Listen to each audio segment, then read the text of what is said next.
The Where Our Minds Wander podcast may contain sensitive content and explicit language. Listener discretion is advised.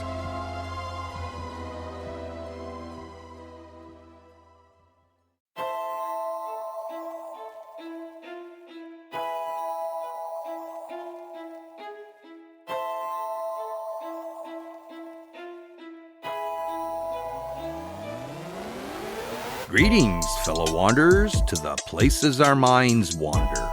The house at the end of the dirt road, where disembodied voices whisper and strange sounds make the living shiver. Where shadows lurk at the edge of the woods, just outside your back door. And mysterious lights speed beyond reason across the clear night sky. Odd events throughout time that lead you down the rabbit hole. I'm Wes. And I'm Beth. And this is Where Our Minds Wander. Hello and welcome to Where Our Minds Wander, all you fellow wanderers. Thank you for joining us. Hello, everybody.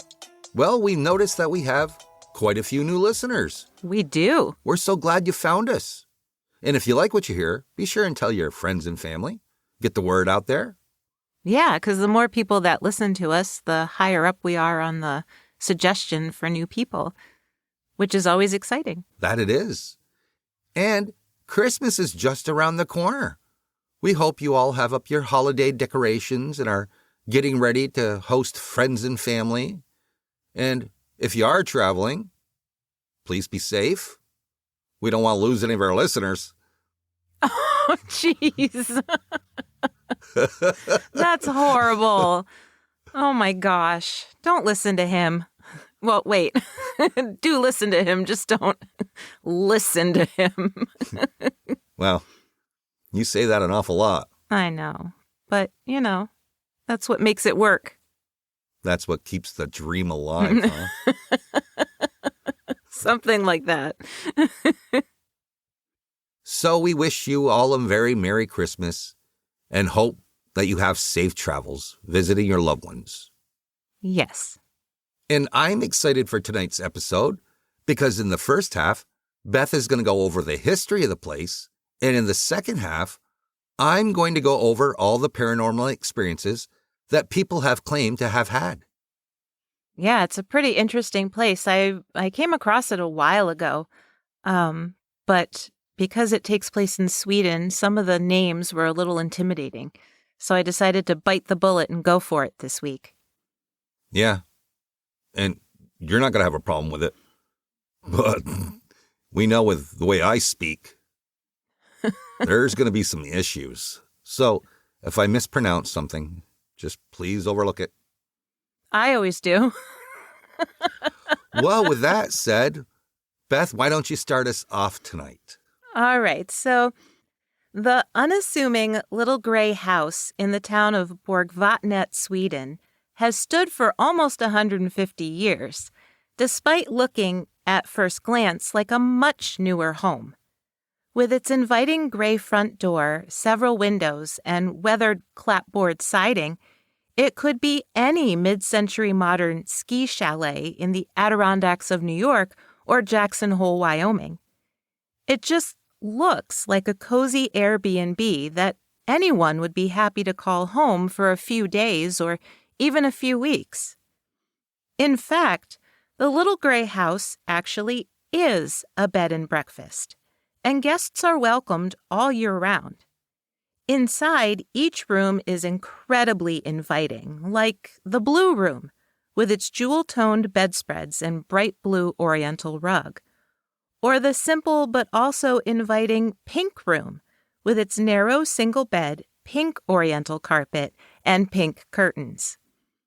Although brightly decorated, the furniture in each of the bedrooms is a little sparse, and the same can be said of the main salon and the dining area on the main floor.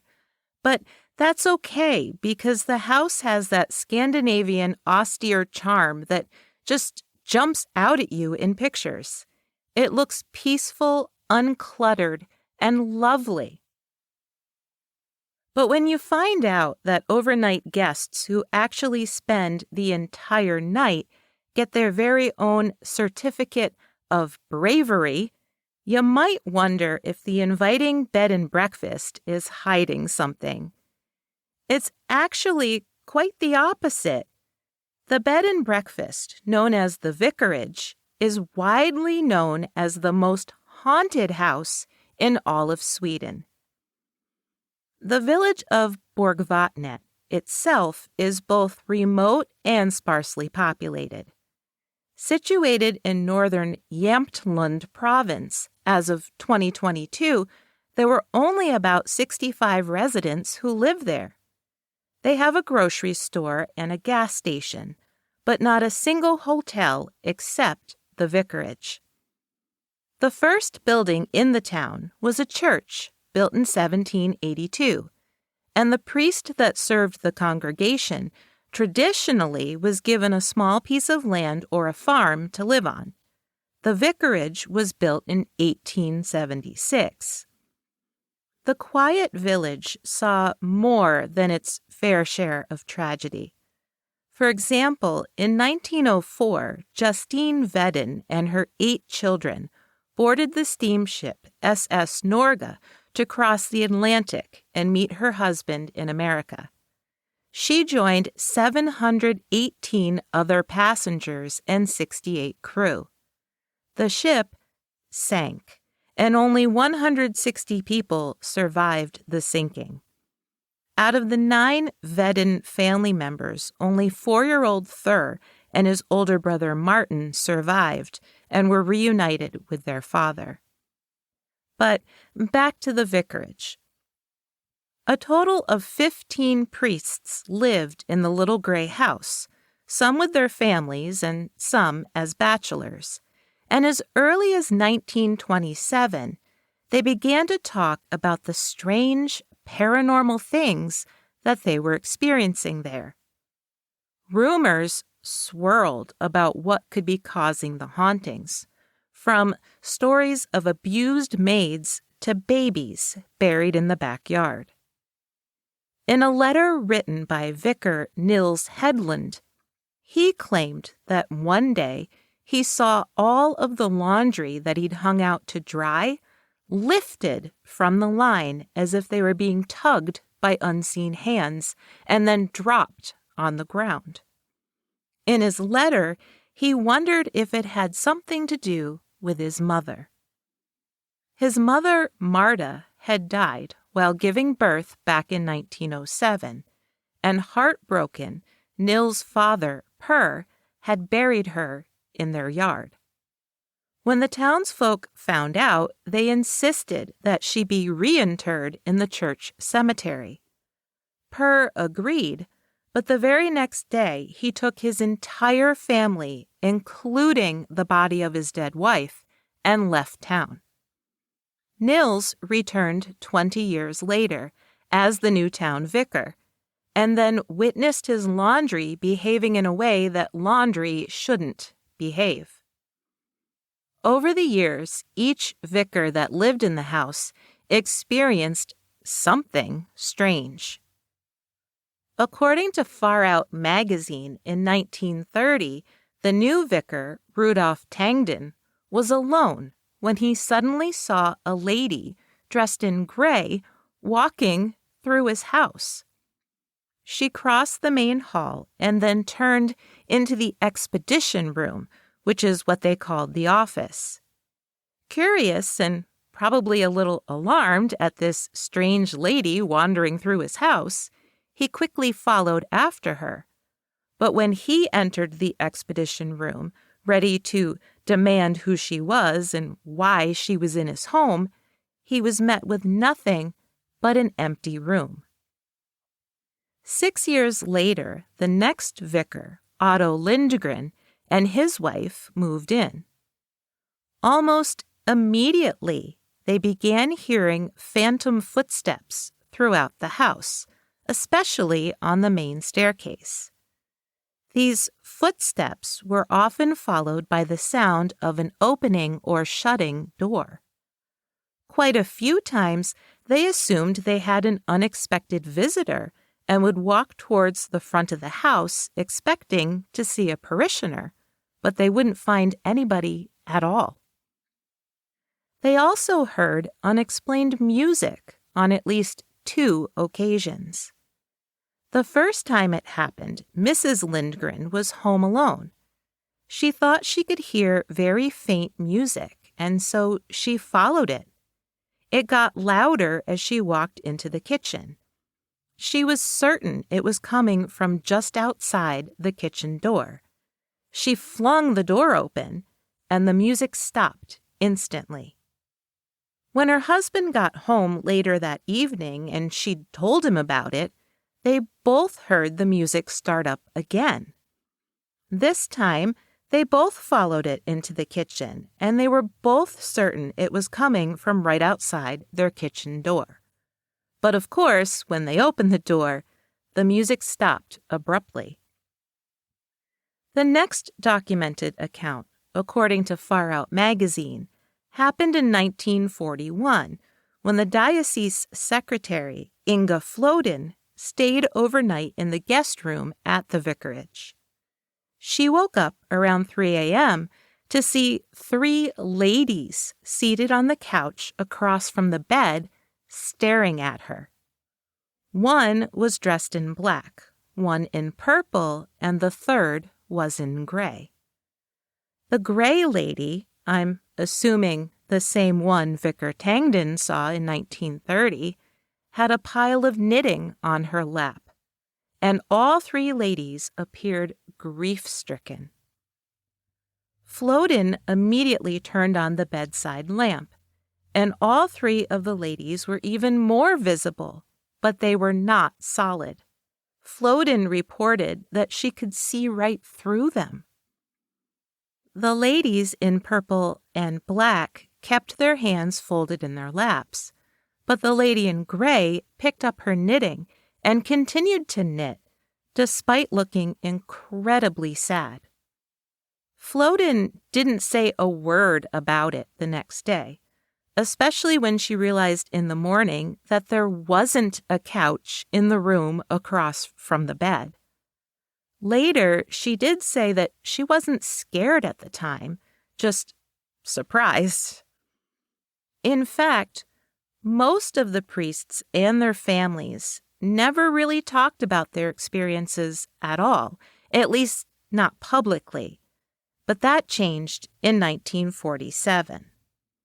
According to SwedesInTheStates.com, during a county agricultural society meeting in December of 1947, a local newspaper reporter decided to ask the current vicar, Eric Lindgren, about all the ghostly rumors he'd heard. Lindgren surprised everyone by telling the reporter everything he'd experienced. He had been writing his experiences down for years and was more than willing to share. And we'll get into more of what he experienced right after this quick break.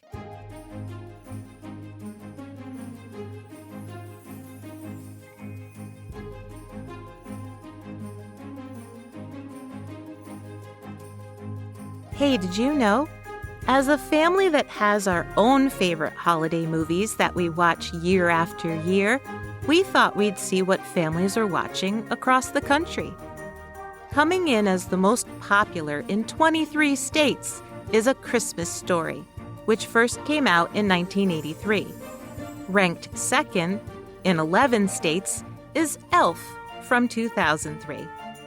Home Alone is the most popular in 4 states, and It's a Wonderful Life brings up the rear as 3 states' top choice.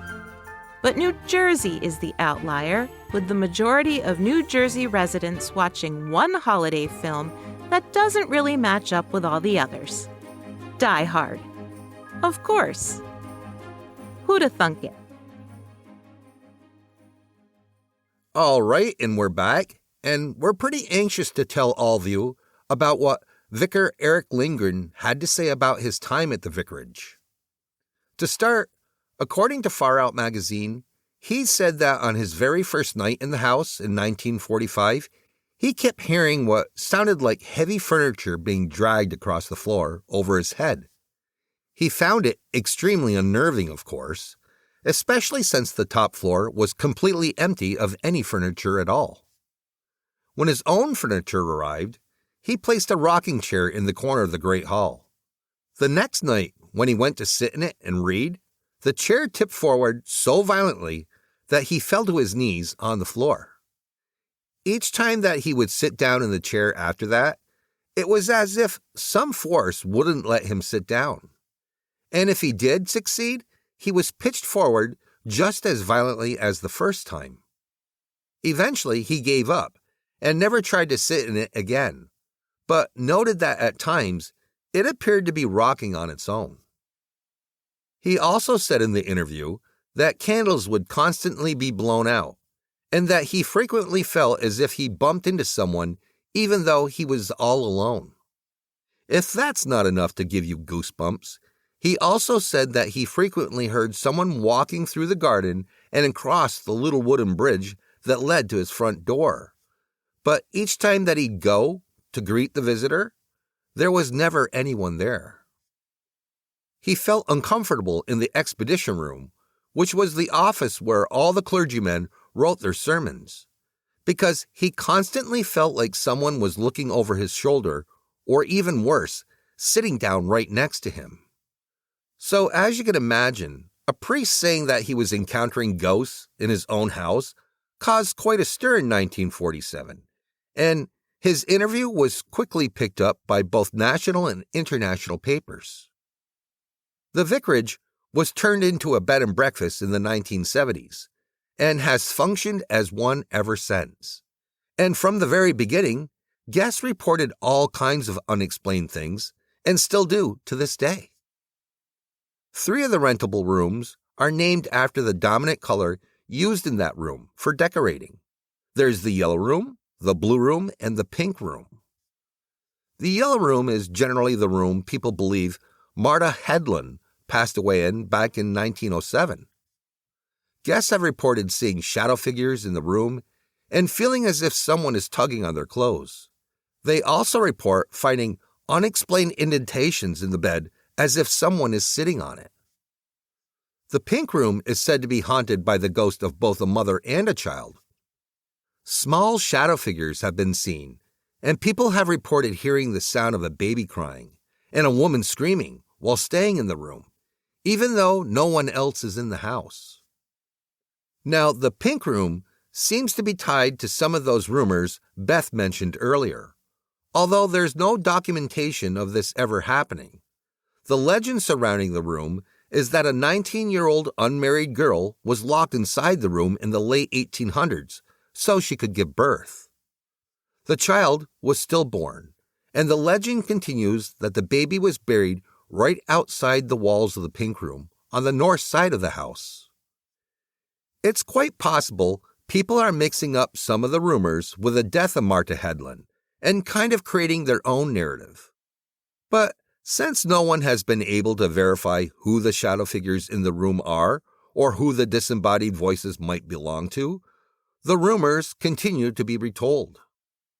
The blue room may have been where Eric Lindgren once slept, since guests who stay in that room report hearing the sound of heavy furniture being moved across the floor over their heads.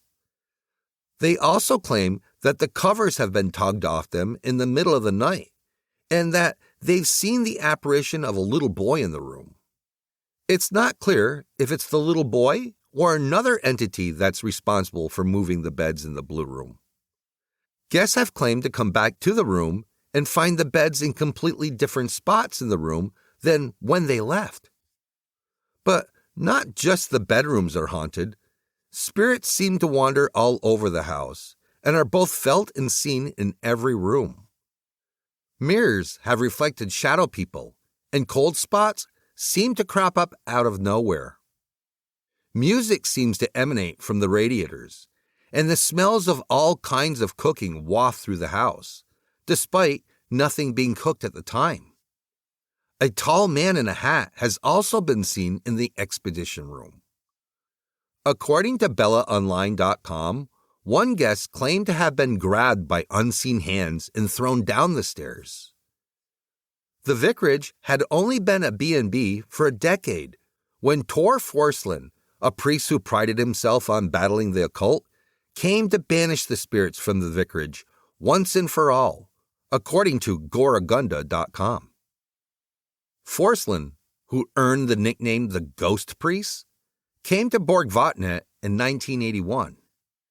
He was very concerned that the town was encouraging ghost hunting at the old vicarage, and said that the reason the hauntings were happening was because the town encouraged their exploitation.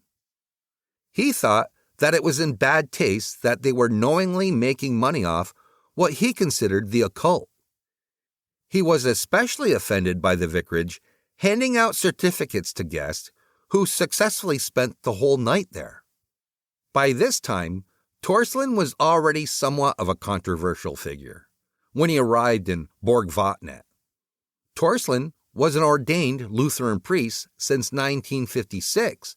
He was also an accomplished street musician. Many people found his sermons to be a little too dark and too filled with doomsday prophecies. But on the flip side, he was also described as a very open and kind person to strangers, and he was easily likable. He tried to convince the townspeople to stop selling what he considered to be occult figures at the local shops, and he preached against the overnight stay certificates, all while promising to banish the evil spirits from the vicarage. He stayed in the village for 1 year, and by all accounts, he was very unsuccessful. Because today, you can still book a room at the Borgvattnet Vicarage, if you dare. You can even rent out the house if you choose to. It's located in a beautiful green area, so there is a lot to do and a lot to see. So, if you manage to stay at the Borgvattnet all night, you'll receive a certificate for your bravery. You know, that makes me think that a lot of people must still be running out in the middle of the night and refusing to stay there any longer. I'd love to read their guest book. Oh, yeah. Well, it would all be in Swedish. We'd need a translator, but that would be an interesting read. Well, it's pretty easy these days since you got Google Translate, all these translators. Well, that's true. But also, do you get a certificate if you run out in the middle of the night? Like, do they mail one to you saying, you're all a bunch of big wusses? You failed. No. Here's your certificate. No, I doubt it. That'd be a lot of paper and stamps. Probably so. You know what I find so interesting about the vicarage is that if you do a Google search on the history of the place, there's very, very little. Yeah, there's barely anything. And even the town itself, I had a hard time finding things just about the town. Which is funny because normally you find a lot of history and not a lot of hauntings. But in this case, you find a lot of hauntings and not a lot of history. It's total opposite. That it is. And the fact that there are so many alleged spirits in this house and nobody seems to know why. Like, why is there a little boy ghost? I don't know. But what I find funny is that it's priests seeing these apparitions and having these experiences. So it gives a lot of credibility to these stories. 15 of them over the years. And you would think that, they're not going to want to share their experiences because it might alienate some of their congregation. Perhaps so. And yet they were having so many experiences that they felt like they did need to come forward and talk about it. Well, they have to talk to somebody about it too. I mean, can you imagine putting up with this quite a bit and you have no one to talk to about it? Right. I mean, it might drive you a little batty. Well, yeah, I think that would be worse than taking the risk of telling somebody about it. Well, there you have it. The Borgvattnet Vicarage. It's a cool place. It is a cool place. And if you ever get to Sweden, check it out. You get a certificate. Or not. Or perhaps even a participation certificate. A little ribbon. Yeah. I ran out. I participated. B&B. Well, as always, everyone, if you'd like to know more about the vicarage, you can always check our sources in our show notes. Although this time I will say that you won't find a lot more information. Usually we say you'll find a lot more. In this case, you probably won't. Unless you read Swedish, because there were quite a few things that were in Swedish that I didn't translate. Well, with that said, join us again next week for an all-new episode of Where Our Minds Wander. See you soon.